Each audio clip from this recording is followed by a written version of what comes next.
One of the other areas that's sort of emerged over the last few years, obviously, is esports. You guys have been very active in that. But I was wondering if you could talk about the dichotomy between, let's say, an Overwatch league, which is owned by a publisher, and is a game that may or may not stay in fashion, as opposed to basketball, hockey, and soccer, which were played before we were all here and are likely going to be played after we're all gone. What's the difference between your esport player and the Overwatch type player? So we're fortunate that we have FIFA as a game which is well entrenched, not just throughout the world, but in the United States, 24 plus million copies, 200 million downloads.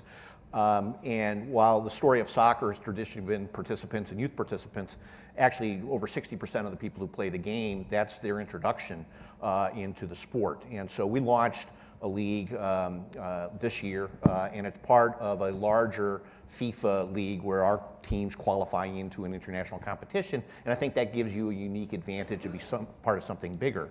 So there's both a fan development aspect of that, just like we were talking about gaming, we see people who are involved in e-gaming are more engaged with us, and there's a commercial opportunity. There are endemic sponsors. PlayStation helps sponsor the league, and I think this has just been a really neat opportunity to hit a lot of different pieces of building your business. Same here with the NBA 2K League. Last year we started with 17 teams. Next year we're going to have 21 teams on board. And it allows us, again, to get into this new space, as Mark said, in terms of fan development, as an entryway for fans to get engaged with the game of basketball. There are a lot of similarities between the NBA 2K game and the traditional esports games in that it's 5-on-5. Each player is a player on the court. And we're seeing that is that's resonating very well. I'll tell you that it is new territory for us, though, because the established esports leagues are not traditional sports games. And so what we've seen is that with the viewership on Twitch, for example, it's building.